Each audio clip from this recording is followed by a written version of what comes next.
Thank you, Mr. Speaker Pro Tem. You look good up there. First, I'm going to ask everyone's, and let me extend an apology. I have fairly severe asthma, and I'm just got off an attack, so I'm pumping down some inhaled steroids and just the routine. And also, last weekend I lost my voice, and should I be worried that my wife said it was the best weekend of our marriage, and that staff was thrilled and upset I got my voice back? So here we go. This is like my therapy hour, because I have some things I think we need to share. One of the number one things I want to accomplish tonight is please let there be some of our incoming members, their future staff, the members themselves, listening. I know there's no one in the room. That's the way it's supposed to be. People are supposed to be in their meetings and reading and trying to understand what's going on. So don't fuss at people for not sitting here.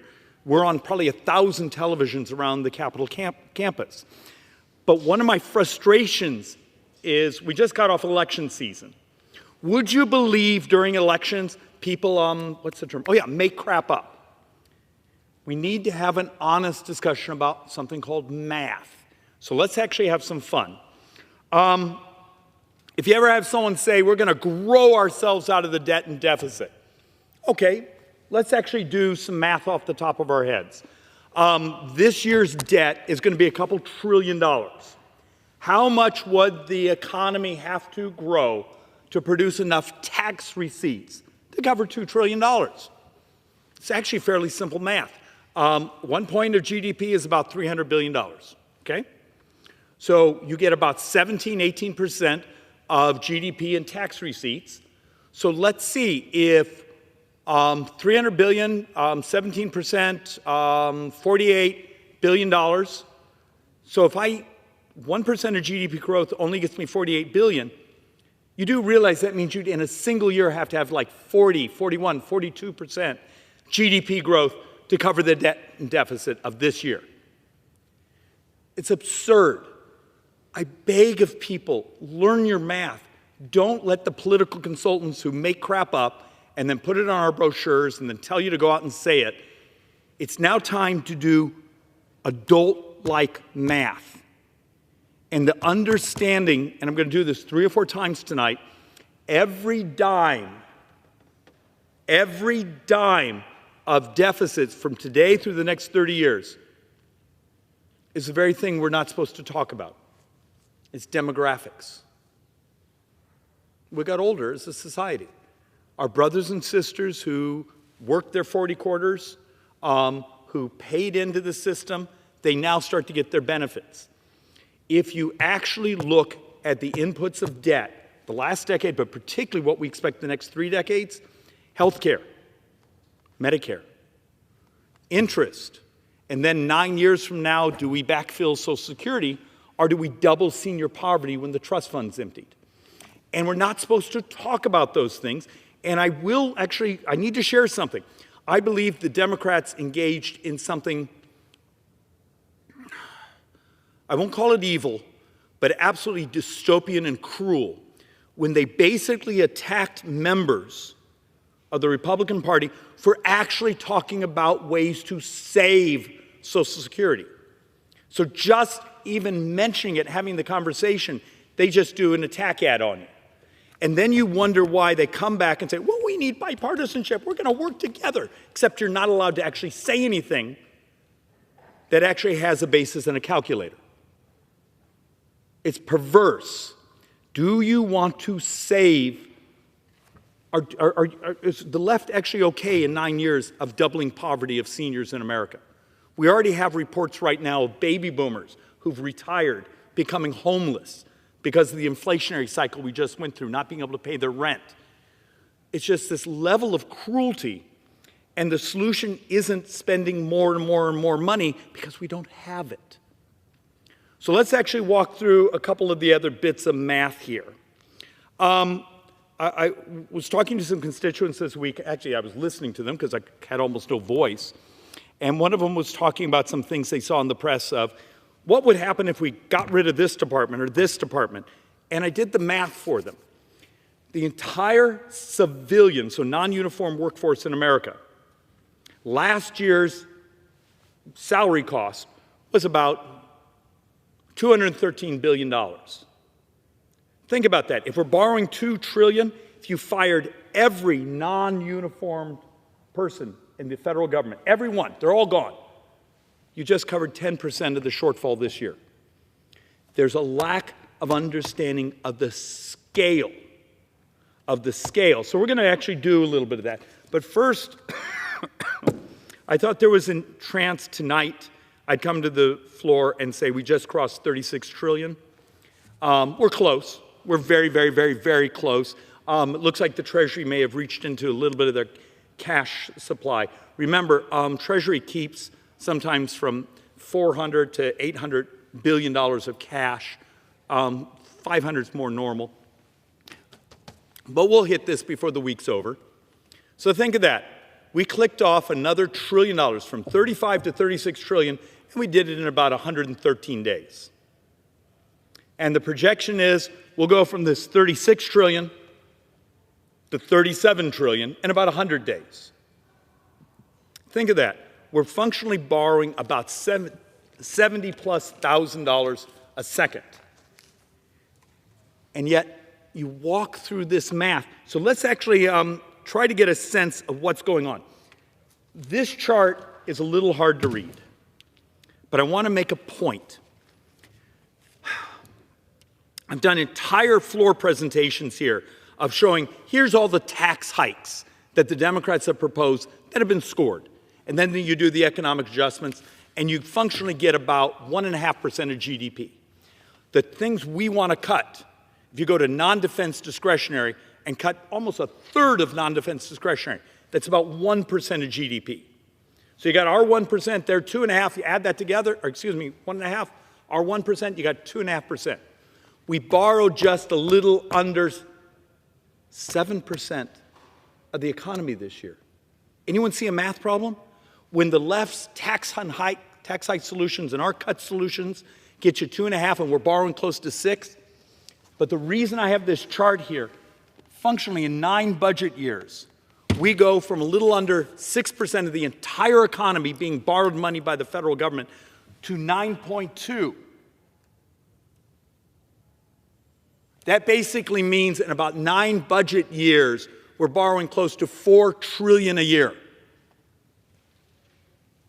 And that's on the baseline right now. That's with all of our taxes going up after next year.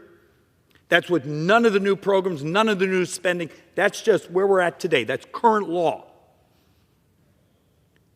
Anyone see a math problem? At what point does the bond market come in here and say, hey, you guys are, by the end of the decade, approaching 9+% of the entire economy in borrowed money? Maybe we need a higher interest rate. Has anyone paid attention to the bond market the last 3 weeks? Have you noticed that even though the Fed started to lower interest rates, we're still sitting 4.4, 4.5 on a 10? Anyone understand that's almost a full point higher than we expected at this point in the cycle? Do you understand what 1 point of interest means? Today, interest is the second biggest expense in the federal government. Last fiscal year, it was 14.1% of all of our spending was just interest.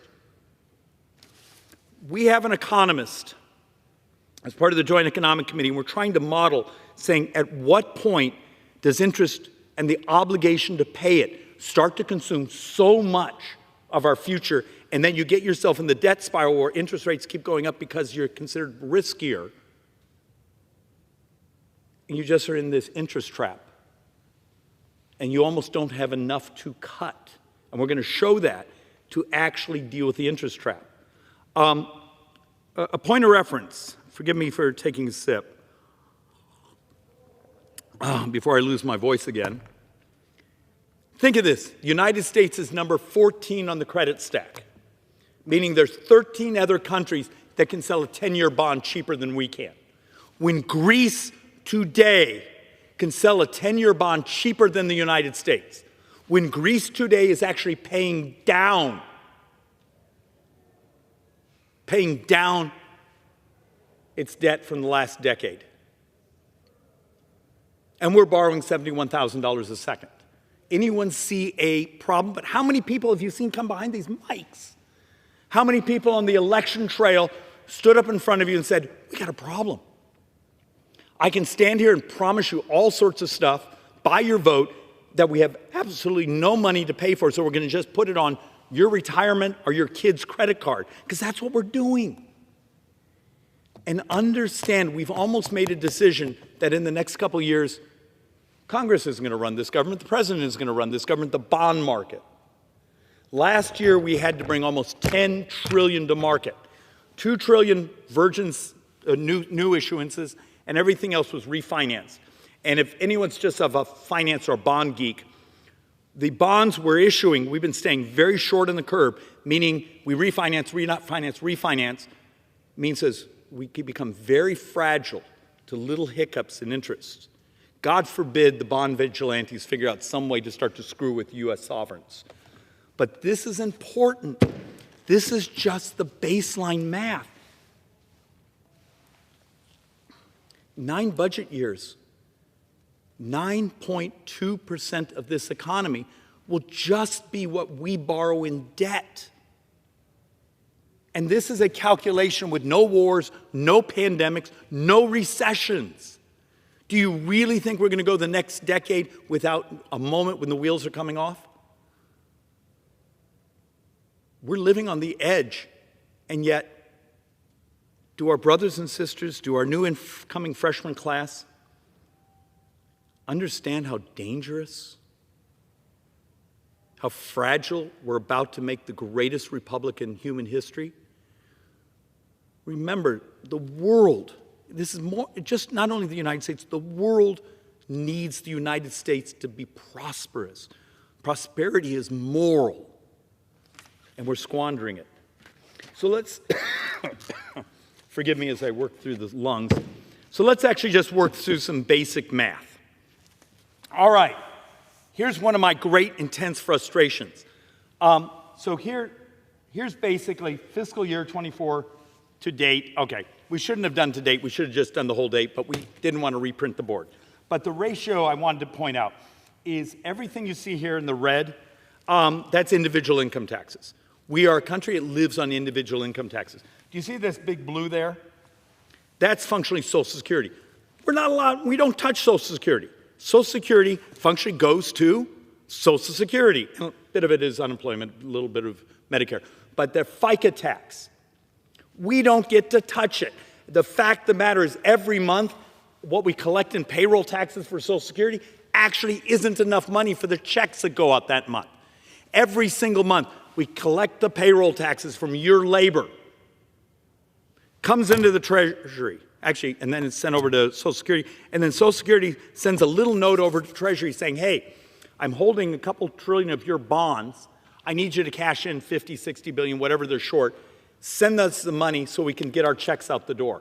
That's why the trust fund continues to shrink. They're cashing in every month because payroll taxes don't cover all the benefits going out the door. So you don't get to touch that. See over here in the powder blue or whatever color that is, it will be in about 450 billion when it's all done. But this is corporate income taxes.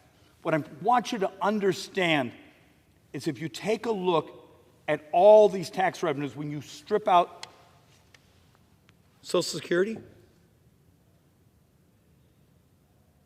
and then you realize that almost all that revenue barely covers our baseline spending, meaning every dime a member of Congress votes on this year, every dime of defense, every dime of non-defense discretionary will be borrowed money. So you have a member of Congress here. You're a brand new member of Congress. Yay, I get to go vote.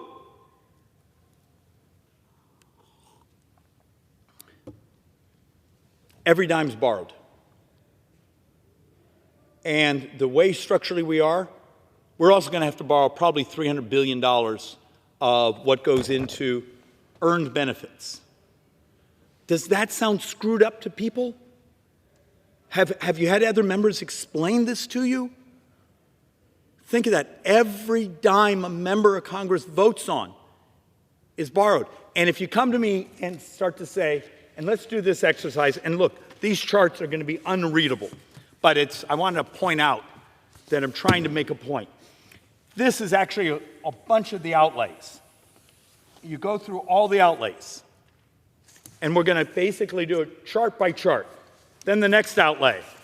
What would happen if I came and said, all right, we're going to cut, but we can't cut Social Security, we can't cut Medicare, we can't cut mandatory spending. Those are earned benefits, okay? But we're going to get rid of all defense. All right, defense is gone. Then we're going to go to our next chart, and we're going to get rid of defense, and let's actually get rid of, let's just get rid of a whole bunch of the discretionary budget. So we go through and get rid of foreign aid. All done, not just Ukraine. All foreign aid's gone. Let's close the IRS. Let's close all these programs.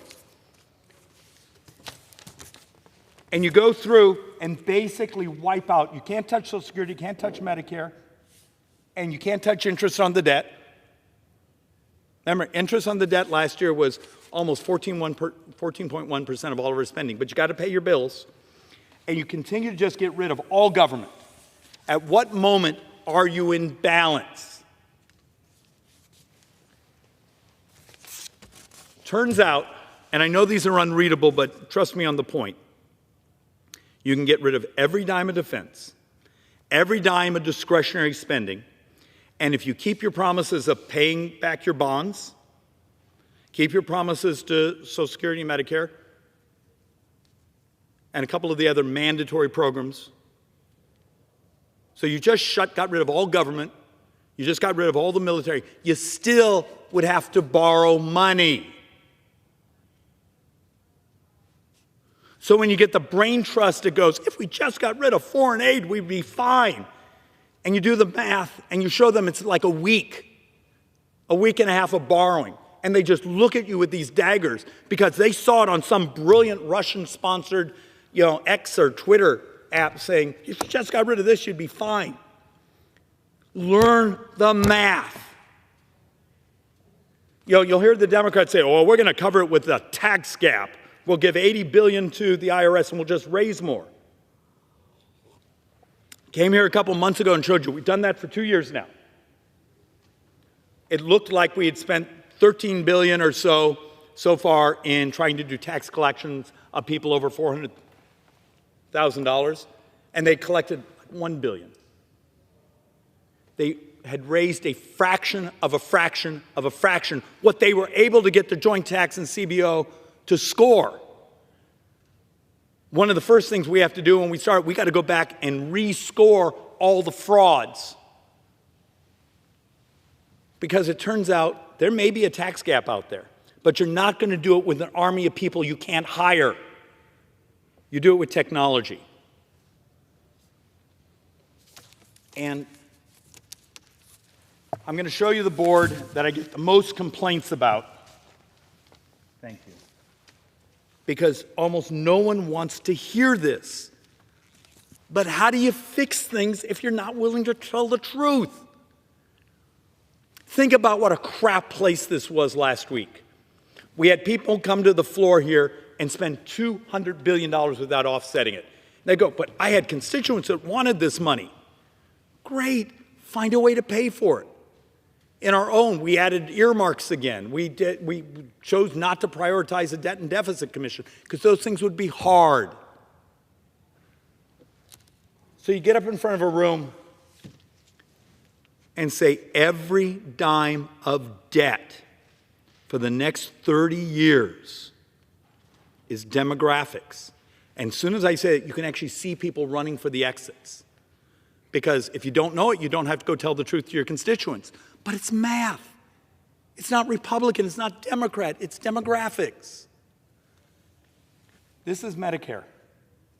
This is Social Security in 9 years when the trust fund's gone. But this is the rest of government. This is the CBO score on baseline right now, without, where the taxes are going up next year, where there's no wars, no recessions, no pandemics. This is the baseline. And they still functionally have us at $115 trillion of debt. Do any of you have kids? Do any of you have grandkids? Do you like them? Is it moral that I have a 2.5-year-old? And yeah, I think that's moral. It's the greatest thing that's ever happened. I have a 9-year-old also. They're same birth mother. My wife and I it's the greatest thing that ever happened to us to be able to adopt these kids. How do I explain to that 2-year-old when he hits 21, 22 years old, baseline says the United States has to double every single tax, every excise tax, every corporate tax, everything, just to hold current services. And that our kids will be the first generation in American history to be poor.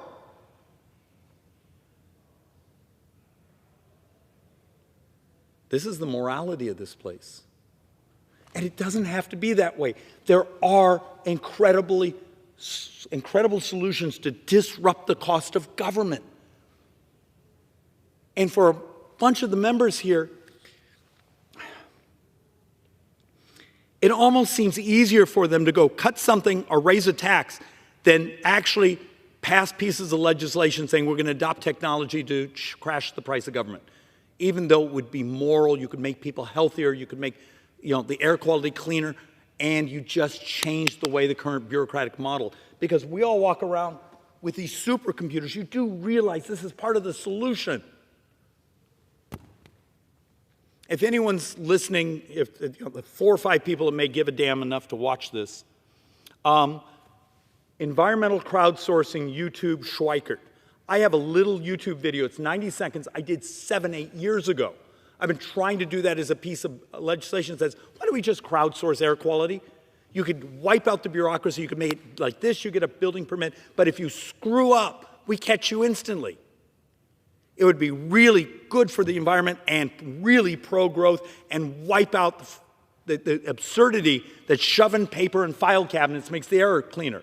It's basically documentation for the trial lawyers.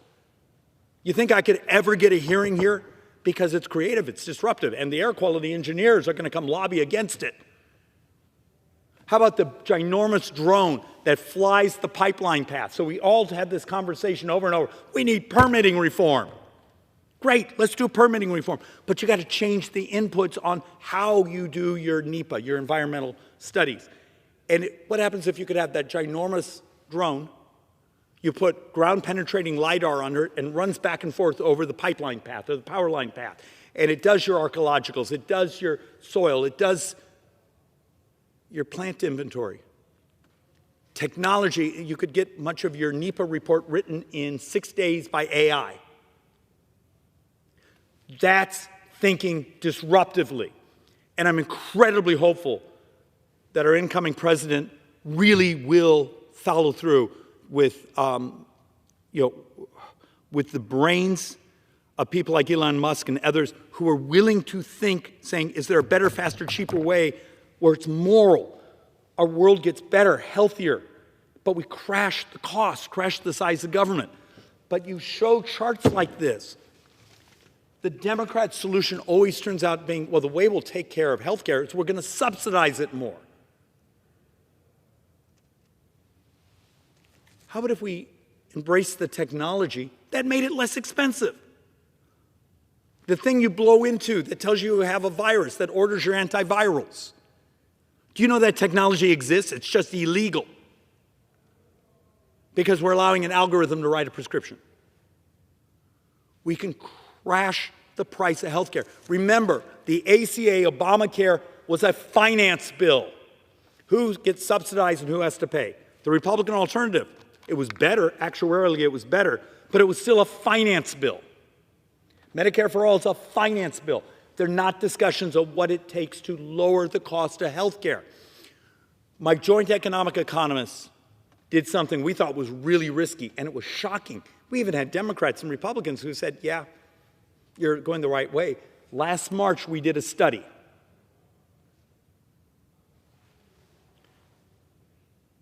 What do you think obesity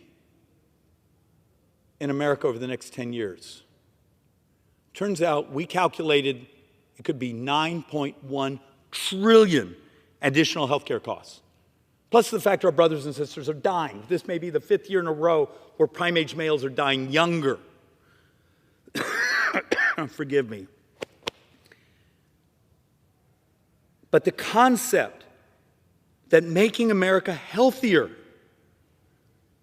it may mean having to do things that are hard. It may have re-examining the Farm Bill, what we do in nutrition support, how we help our brothers and sisters, but our brothers and sisters are dying. And also, it would be great fiscal policy, because it turns out obesity is the single biggest cost in government. If you had to come up, it's moral. Is that Republican or Democrat? I'm sure we'll make it partisan because someone will contribute to one side or the other, and then we'll go to war over it. But the fact of the matter is there's actual solutions that are not hacking apart government, are raising everyone's taxes, but is changing how we do things. Right now, forgive me, when 31% of Medicare spending is just diabetes,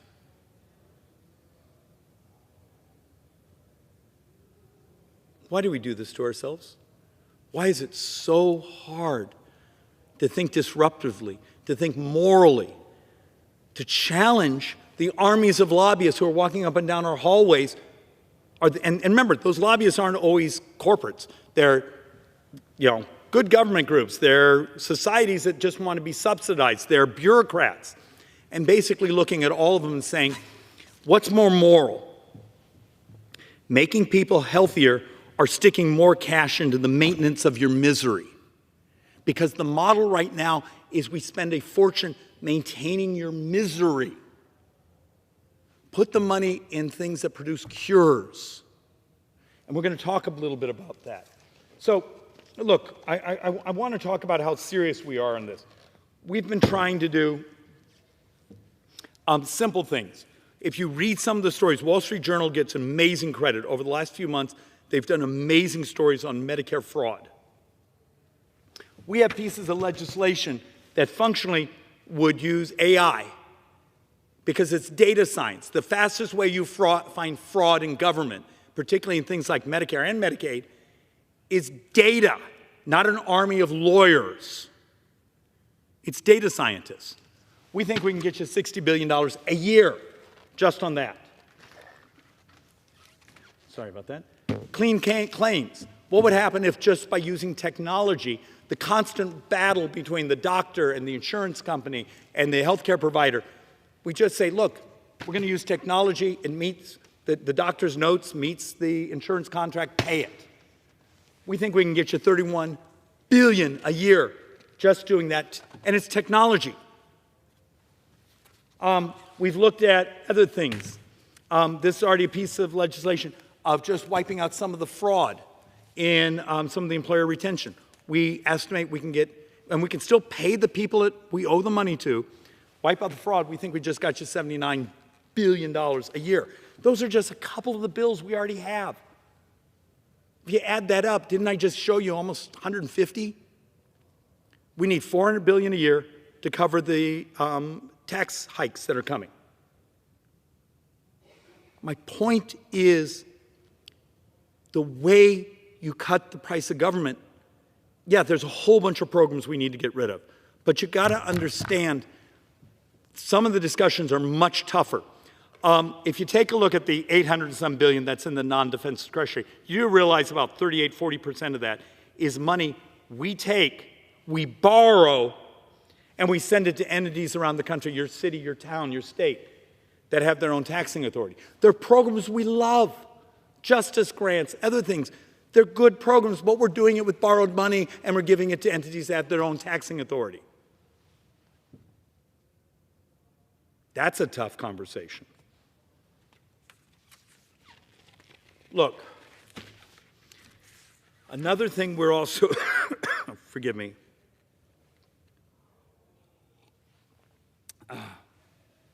and we're going to do, and when we get back in December, I'm going to do a much more detailed presentation on this, because this is one of those that most idiots like me that are in public office are terrified to talk about. But we actually spent part of our summer really digging into the math of immigration and illegal border crossing and what it does and affects because you were seeing these articles, particularly in the left-wing press, hey, these several million undocumented or asylum seekers, look at the economic growth we're getting. But then we overlaid, but what's the cost? You know, with the social services to populations and where you are in the tax. And it's not personal. It's just math. Well, it turns out when we dug into it, if you actually go with people, let's say you did a talent-based immigration system in America, point, like Great Britain, like New Zealand, like Australia, like, funk Canada, basically the rest of the world. Let's make a point. In the 70s and 80s, the world fought for hydrocarbons. Remember, no war for oil. In the last decade, it was rare earths. The literature makes it very clear, from today through probably the next 20, 30 years, nations are going to battle for smart people. Remember, there's math out there. If you go look at the data on the Census Bureau's own website, it could be from 11 years to about 16, 18 years. The United States will start having more deaths than births. We're a dying society. We don't fix things, we're a dying society. Think of that. The shortest on the numbers is 11 years, more deaths than births. So if I came to you and said, we're going to move to a talent-based immigration system, because it turns out people with advanced degrees, they pay a boatload of taxes. They grow the economy. They expand GDP. Our brothers and sisters, they may be wonderful people, but it turns out the economic effects of those without a lot of skills, when they come into the United States, they actually squeeze out and lower the labor value of your domestic population that's often in those lowest quartiles. So you're the couple that didn't finish high school, but you're out hanging drywall, you're working your heart out, and all of a sudden you bring in how many people with a similar skill set? What happened to your labor rates? And that's the cruelty. What this administration did on the border was incredibly cruel to the working poor. But what if I tell you, if we do some things right in the tax code fixes, hey, we want expensing on research and development, so we're always innovating. Well, it turns out for that really to take off and grow the economy, we need a lot more smart people. Is it sane to be a country that invites people from around the world to come do your graduate degree, get your college degree, and then say, hey, congratulations, you learned the American technology, the American ethos. Oh, you got to get the hell out of here. Send them back home. We're out of our minds. But we're the last country functioning on earth that still has a familial immigration system, where you come to America because of who your family is. I know that seems compassionate, but right now I'm trying to figure out how to pay for the promises we've made. And it turns out, so ideas like we need to move to a talent-based immigration system while doing other things, because it's a unified theory. I need this to make this work, so they both raise money for the government, so we grow.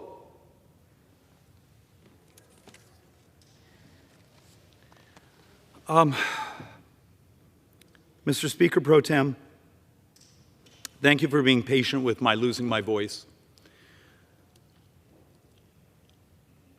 The point I want to make, there's hope. There's a way you can make the math work. But you can't continue to live in this fantasy world of, oh, don't worry about debt and deficit. Somehow magically it's going to just disappear. It's magically going to do this. It's magically going to do that. There is a way to make the math work, and this becomes another American century. But